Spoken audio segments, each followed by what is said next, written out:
These cursed VHS tape stories are too terrifying for even the most daring person to watch. I'm gonna share a couple stories that have shook me to my core and sent a chill down my spine. The first story is titled What Comes Next. It's a strange and unexplained story I found on a page dedicated to creepy real-life stories. This is about a guy named Michael who grew up in the digital age. He loves smartphones and would always go for digital over real-life social interactions.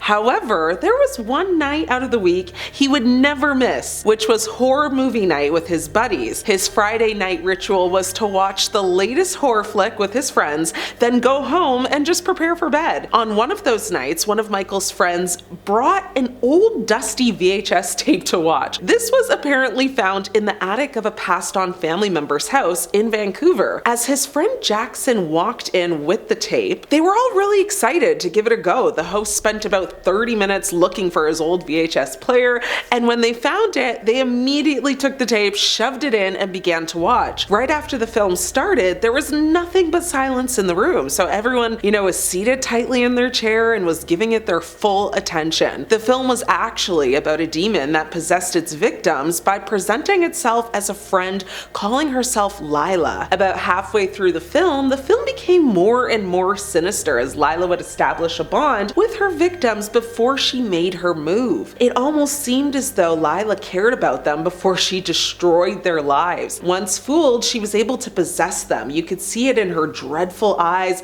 long teeth, long nails, and shrunken face. The style in which the film was shot also made the group very uneasy, as it was mostly presented in the point of view of the victims and even the demon, making it unbelievably realistic. They began to feel breathless and helpless when the film ended, with Lila playing hopscotch with a group of friends that she met in a park. After everyone had finished watching the film, Michael, along with everyone else, was feeling physically exhausted from the film and just needed some fresh air. He didn't like what he had seen and wanted to basically just forget about it. I mean, I don't blame him, honestly. They then decided to watch a comedy to let some time pass, and after a short while, Michael was feeling good again and had basically forgotten about the film. The group then went to get some fast food and then went their separate ways. Now, later that night, Michael decided to de-stress and relax by playing some online slots before bed.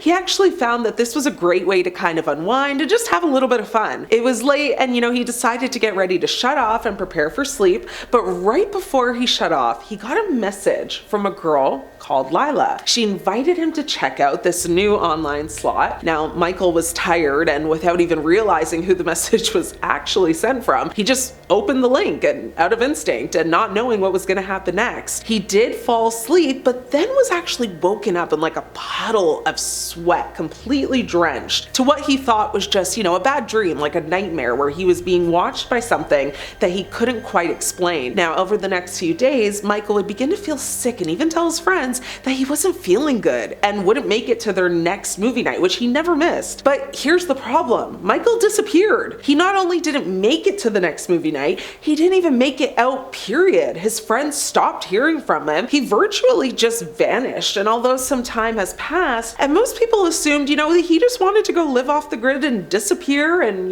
close everyone out, his close group of friends actually think otherwise, and they are convinced it has something to do with that VHS tape that they probably shouldn't have watched in the first place. Creepy. This next story comes from a Vespertine on Reddit. This person claims they inherited a collection of paranormal VHS tapes from their uncle, and they took them actually to a shop to try and sell them off. This person explains that throughout the 80s and 90s, his uncle recorded various tapes on his Retrovision TV and picked up some pretty spooky stuff. He explained that with his last breath, he told him to unhook the VCR and hide it with the tape collection, and so he did. But not even a day later, the Retrovision was gone, but the tapes were left untouched. He said, "I don't know who took it or how they knew about my uncle's passing so quickly, but I can only assume they didn't know about the tapes. I was terrified that they'd find out about the modifications and come back for the tapes, but they never did, and they've been in my possession ever since." Now, he continued to say, "My uncle told me to never watch the tapes alone, and I was too scared to ever tell anyone else about them, so I've never watched them. I don't know what's on them, but I know the kind of things you can see on a Retrovision, so I figured they might be worth something to the right buyer." Now, this shop owner looked at his collection of tapes tapes and actually read them out. One was titled "And We All Fall Down," another titled "Crying Girl in the Woods," another was labeled as "It's Already Too Late," and one with the title "Pity Us."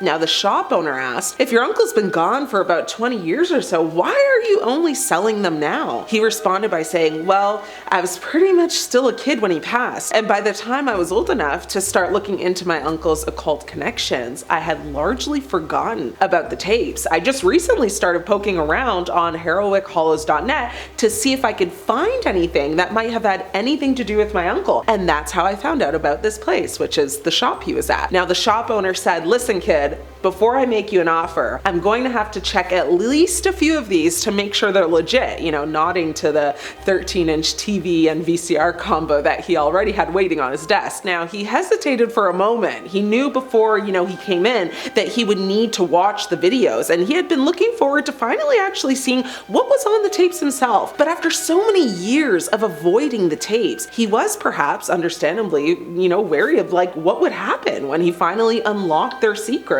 He said, "You think it's safe? If so, then go ahead." After a few seconds of static, a grainy and kind of desaturated image of a man in a chair, he appeared on screen, this man. He was sitting in a chair. The chair was cast from rusted steel, and while the room he was sitting in there was pretty concrete as far as they could see, the man was completely bald with a drawn and haggard face. His eyes were kind of a jaundiced yellow, and his skin was brown like aged paper and hung very loosely off of his face, as if he had recently lost an enormous amount of weight. Now his clothes were ragged and woven from, some coarse and kind of faded fabric, and he wondered if he was a political prisoner of some kind. He held his gaze on the camera for a few seconds, looked down at a scrap piece of paper in his hands, and then cleared his throat and said, "It wasn't our fault. They demanded sacrifice. They demanded obedience we could not resist. All of our strength of mind and will and of our flesh was sacrificed in their name, and we had become too weak to resist." This whole speech went on for several minutes, with him talking about,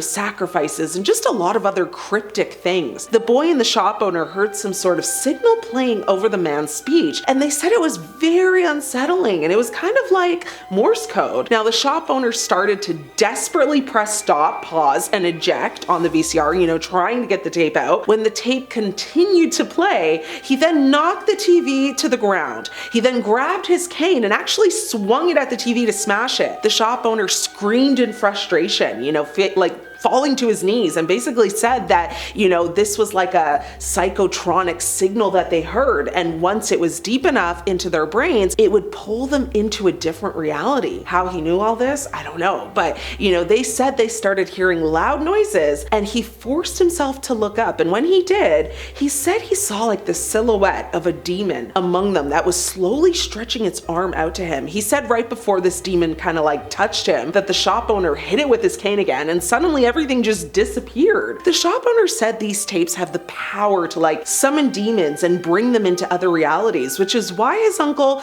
probably never wanted him to show these to anyone or be seen by anybody. The shop owner said, had he watched these alone, he actually could have been sucked into another world with absolutely no way out. Now, whether this story is true or not, it definitely is really creepy. And I know personally I got some old VHS tapes sitting in my closet, but I'm definitely not going to be finding my VCR to put them in anytime soon. What are your thoughts on these crazy, creepy VHS stories? Let me know. I'm your host, Ashley. Until next time, stay scared. I want to share with you some chilling stories about people who dabbled in the world of spirit summoning, only to regret it instantly. These stories serve as cautionary tales, reminding us of the potential dangers of meddling with forces beyond our understanding. First, let's talk about the case of Roland Doe, also known as Robbie Mannheim. Now, in 1949, this 14-year-old boy from Maryland became the inspiration for William Peter Blatty's widely popular novel, The Exorcist. Roland had been experimenting with a Ouija board, trying to contact spirits when he allegedly became possessed by a malevolent entity. Now, the events that followed were nothing short of terrifying. Roland's family reported strange noises, furniture moving on its own, and unexplained events.